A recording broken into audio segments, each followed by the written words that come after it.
morning, beloveds. So yesterday I put in the thing, the title that I was going to do, Chapter 4, Soul. And then promptly read Chapter 5, Body. Because I'd moved my bookmark and forgotten that I'd moved my bookmark. So today we are going to do Chapter 4, Soul, in the Science of Mind text. All right. And we are going to start off with the section titled Creative Medium. We have spoken of the threefold nature of reality, or God, the Trinity of being, as spirit, soul, and body, conscious intelligence, subjective law, and form. This threefold unity of reality has been taught by most of the great spiritual philosophies and religions that have been given to the world. We are using the word soul in the sense of a universal soul or medium through which the spirit operates. It is the Holy Ghost or third person in the Christian Trinity. Like the creative soil in which seeds are planted and from which plant life comes, the soul of the universe is the creative medium into which the word of spirit falls and from which creation arises. We should not, however, think of the soul and spirit as separate from each other. They are really two parts or aspects of the same thing, each being self-existent and co-eternal with the other. The term subjective mind is used in speaking of the universal soul rather than the term subconscious mind, to avoid the impression that subjective means unconscious. Mind could never be unconscious. Emphasis earnest. The soul is subjective to the spirit, receives impressions from the spirit. The subjective mind, which we call soul, is not a knower in the sense that the spirit is, i.e., it is not self-conscious. It knows only to do without knowing why it does. It is a doer or an executor of the will of spirit and has no choice of its own. It is the business of the soul to reflect the images that the soul casts into it. I thought that was important enough to highlight. Sometimes we talk about the soul like clay. It's like, it's the medium. It's the soil. That's why Ernest uses the plant model a lot, because it makes sense. It's like, it doesn't have to know what it's doing. It just does it. All right. Subjective intelligence. The soul is immaterial as we think of matter, but it is the substance of spirit, and perhaps we should use the expression the matter of spirit. As all matter in the physical world is supposed finally to resolve into the ether from which it came. Just go with it. I know it's an old term. Quantum physics is looking for a better term, but they haven't gotten anything better than ether either. So just go with it. Okay. If you have questions about ether, feel free to put it in the comments. We may think of the substance of the soul as we think of the ether of science and realize that all form finally becomes soul stuff again. I'm going to remind you this was written in 1927. And ether was as good as it got. Perhaps the simplest way would be to think of it as the last and final analysis of matter. We continue to use this word in the face of the knowledge that scientists, in theory, have already done away with matter. I don't know what he's talking about there. And that's in quotes, parentheses anyway. We know that matter comes from somewhere, and that the teaching is that the soul stuff is the source from which it comes. We must, however, distinguish soul stuff from soul, and soul is subjective intelligence, the principle just beneath spirit. For while the soul may not have the conscious intelligence to choose, it certainly has the intelligence to execute the desire of spirit. It is never, in any sense, unconscious. Emphasis earnest. The soul of the universe is next in principle to spirit and is the servant of spirit. The term soul stuff refers to the primordial or undifferentiated substance from which all things are made. While the soul may not choose, having no self-consciousness of its own, yet it has an intelligence which is infinite compared to the intelligence which we exhibit. For instance, the combined intelligence of the race could not create the life of a plant, yet the intelligence in the creative soil of the earth will produce as many for us as we ask when we plant the seed of that which we wish to have created. The same principle holds good in the greater creative medium of the spirit, which we call the soul of the universe. It has the intelligence and power to produce, but no choice as to what it is to produce. Having no conscious mind of its own, it receives all ideas given it and tends to create a form around them. If it could choose, it would reject. And this is as impossible as for the soil to say, you must not plant spinach this year, you must plant cauliflower. Ernest. We can imagine what consternation would prevail throughout the world if just once the soil failed to function according to the law of its nature. We need not be disturbed by such a feat.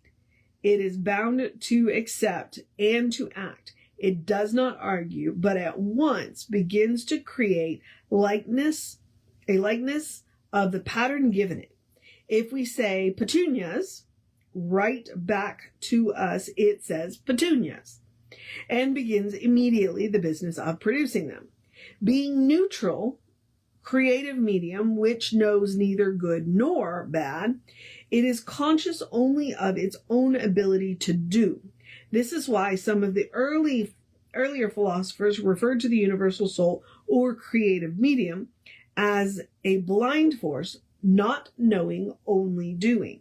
This we know to be true of the nature of all law. We are not discussing the nature of spirit, we are talking about law. It's one of those things of, like, whatever you put into the medium, you're going to get back. And that's why it's a good idea to be careful what you put into the medium. You know, because the soul is not going to look at you and go, you don't really want that. That's not going to be good for you. The soul's just going to do it. So, consciousness on our part is very important. Okay, next section is law. It must be apparent by now that the creative medium of the spirit is the great mental law of the universe. It is the law obeying the will of the spirit. It is the universal law of mind. All law is mind in action. Soul is the medium through which all law and all power operate. Being subjective, it cannot analyze, dissect, or deny. Because of its nature, it must always accept. The karmic law, which means the law of cause and effect, works through the medium of the universal soul, which is the creative principle of the nature and the law of spirit. Let us bear in mind that neither spirit nor the soul of the universe were ever created. Each is eternal. Because this is impartial, impersonal, soul is the medium through which spirit works, and because it is a blind force not knowing, only doing, it is called by the ancients Maya, from which arose the teachings of the illusion of the mind, the mirror of the mind. I have no idea what he's talking about. Let's get back to the reading. What is termed subjective mind is as the average person comprehends it, it has no existence. In reality, there is no such thing as your subjective mind and my subjective mind. If our subjective minds are isolated and things of themselves, we would be so completely separated that there would be no means by which we can communicate with each other. The next great bridge that psychology must cross is a recognition that what is called your subjective mind and my subjective mind is merely the place where the universal subjectivity, the creative medium itself, reacts to our personal use of it. I don't know that psychology is ready for that even 100 years later, but we'll see.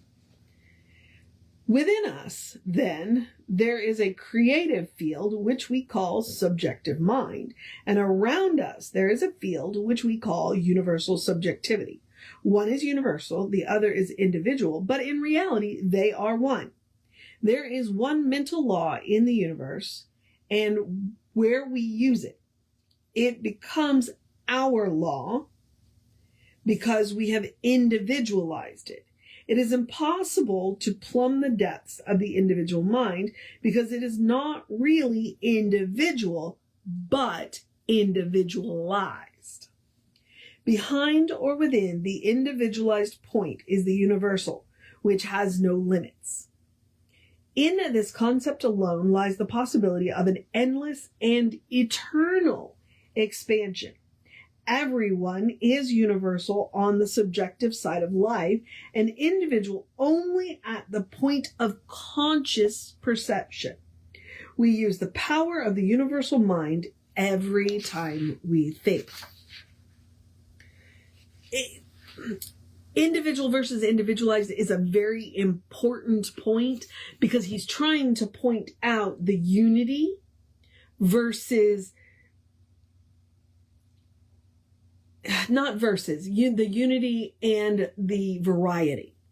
It's like, okay, we're all one, but we're not individual, but we have individualized.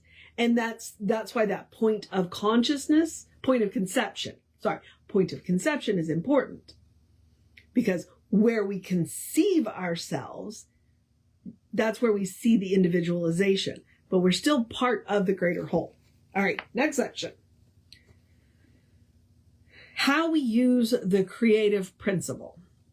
If, through the law, thought is creative, we cannot say that one thought will create while another will not. We must admit that all thought is creative according to the impulse, emotion, or conviction behind the thought. Our theory is that the medium is a universal, simultaneous presence, and in this presence all live, and that whatsoever is known at one point in it is known at all points instantaneously.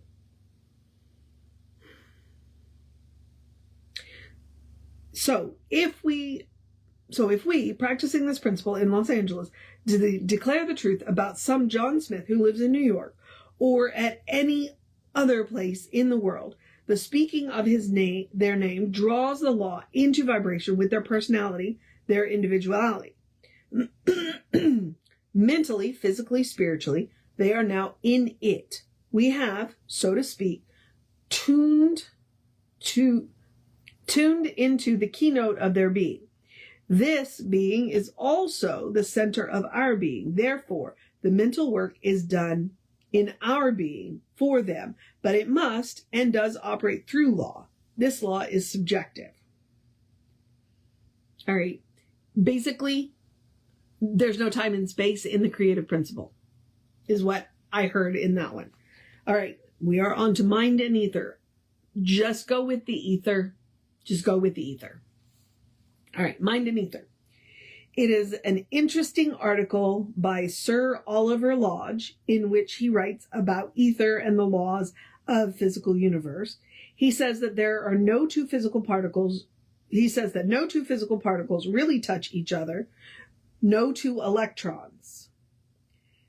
They are all divided from each other by a space which is relative to the space between the planetary bodies, and they never once touch each other through their existence other than through the medium of this ether. Lodge calls the ether the cement of matter. His theory is that just as the laws of attraction and repulsion, gravitation, adhesion and cohesion operate through the ether, so there must be a universal mind that operates upon the ether or upon mind, and that the mind must operate upon mind through the medium of the ether, or perhaps the ether is mind. His conclusion is that the mind and ether interact. We think of the ether of mind as the universal subjectivity, the soul of the universe. Just as the ether of space is a medium for the physical action, so this universal subjectivity is the medium for mental action. Anything that has ever been through thought at any time in history of people exists today in a subjective state in the universal mind. When we get into the field of mind, there is no past, present, or future. They merge into one medium. Okay, so that's what he's talking about. Ether is the space between electrons when we're talking about atoms. Okay? Quantum physics doesn't use the term ether. They just call it space because we don't know if there's something there or not. You might also consider the term dark matter, because they're like 20% of the universe is matter, and 80% of the universe is dark matter because we don't know what it is. And to this day, and this is almost 100 years later, we still don't know. All right, back to the reading. How can spirit create? No one has ever plumbed the depths of either the conscious or the subjective life. In both directions, we reach out to infinity, and since we cannot encompass infinity, we shall always be expanding and always enlarging our capacity to know and to experience. We do not need to ask why these things are so. There can be no reason given as to why the truth is true. How can spirit of itself create a new form? I do not know. As Newton said, the fact that we are able to announce the mystery is the mystery. We do not say to the physicist who has studied and photographed the atom, why does it act as it does? He knows no more about the reason for its action than we do. All that he knows is that he has learned something of the way the laws of its nature operate. We do not create laws and principles, but discover and make use of them. Let us accept this position relative to the laws of mind and spirit and see what we can do with them rather than how we may contradict their existence. Okay, he said in this little section, photographing an atom. In 1927, they had not photographed the atom. In 2014, I think, they had not photographed an atom. We have not created the technology to photograph something that small. We have photographed molecules. I think recently, and I have to go back and check because this is 2024 now, maybe we have photographed an atom now, but I'm not absolutely sure. So you know what? So when he says photograph, take that with a grain of salt. That's why we still can't explain what ether is and is not. All right, next section. The soul reasons deductively. Before we leave the subject of the soul, we should understand perfectly that it is impossible to divide mind. We speak of the conscious and the subjective, the self-conscious and the unconscious. And the terms are confusing unless we remember that consciousness is always a unity. We arbitrarily divide the different activities of the consciousness in order that we may discuss how thought works. There are two ways of reasoning, the inductive and the deductive method. Inductive reasoning is an inquiry into the truth. It is a process of analysis. Deductive reasoning follows an already established presence. It is from the whole to the part. Since the inductive reasoning is an analysis and inquiry into the truth, it follows that God can only reason deductively since God is truth. That which is infinite does not have to inquire into the truth. Consequently, there can be no inductive reasoning either in the spirit or the soul of the universe. There can be no inductive reasoning in spirit because it already knows all things.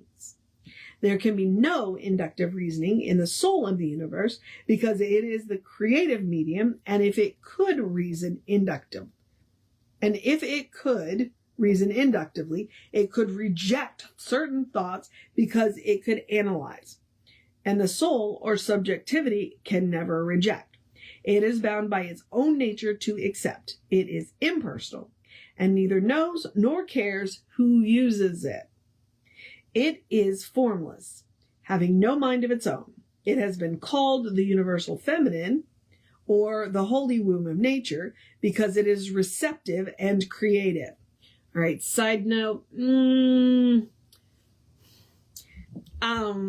Okay. The universal feminine? Yeah, right. Okay, back to the reading. Sorry. Not all women are receptive and creative. And some men are, so I'm just a little weird. Okay, back to the reading. Sorry. It is karmic law because it is subjective to the self-knowing mind. It is the medium of the law of cause and effect of all race suggestion. I think that I'm a little weird when we try and masculize and feminize things that are universal principles. Like, let's leave gender out of it. It's not necessary. That's my objection. Now that I've spoken it out. Okay, we got a couple of paragraphs left. If a convicted felon in a prison garden, were to plant pink roses, the soil would produce just as lovely flowers for him as for the most beautiful picture star. I guess movie star. All that would be necessary in either case would be a compliance with the law regarding the planting of roses. So the soul is without consciousness, but it is conscious in relationship to the impressions it has received, whether they be truth or only belief. And with mathematical certainty and precision, backed by the law of its own being, it proceeds to execute the ideas given it. Thus, it is plainly seen that the soul can only reason deductively. Last section, and then we're going to wrap this up because I am running out of time fast. Subjectivity, never an entity. The subconscious or subjective is never an entity, although it acts as though it were. The creative medium is a medium only, never a person. It is necessary that we understand this because one of the first things a practitioner has to do is to separate the belief from the believer. From the standpoint of the spiritual person, disease, poverty, unhappiness, and misery are neither person, place, nor thing. When we give a treatment, that treatment is a spiritual entity in a subjective word. It has ways and means and methods to project itself, which the conscious mind knows nothing of, and yet it is subjective to conscious thought. Plotinus has a clear concept when he said, nature is the great no thing. Yet it is not exactly nothing, because it is its business to receive the impressions of spirit. He spoke of that which we call undifferentiated substance as an undeterminate thing having no mind of its own. Its mind is always made up. Most of this chapter has dealt with the universal soul, but in another chapter we shall discuss more fully the manner in which people reenacts the nature of God. Okay. All right. Yep. No, I'm out of time. Like, just out of time. So now that I have caught up, because, we'll do chapter 6 tomorrow. Okay. And I literally am out of time. So I'm going to encourage you to have a great day, a wondrous day, a fantastic day, a magical day, an enchanted day, a wonderful day, an awesome day, an amazing day, a middle of the week day, a wrap this up quick Lisa day, a good day. And if that's too much pressure, simply have a day. You are enough just as you are. I will remind you that you are a brilliant light, a divine spark, spirit in motion, God in action, or as Reverend Jesse likes to call it, you are a godling. All right. Get to know who the divine knows you to be. Reverend David should be on around 5 p.m. with you. I'll be back with you around 9 a.m. We will have a soul session for you tonight. We're very excited about it. Reverend Ann Lister is an amazing lady. We met her, but this will be her first soul session with us, so we're excited about that. So please join us on that. That'll be right here on Facebook Live at 7 o'clock. Okay. Yeah. Take care of yourself. Know that you are loved, and I will see you next time.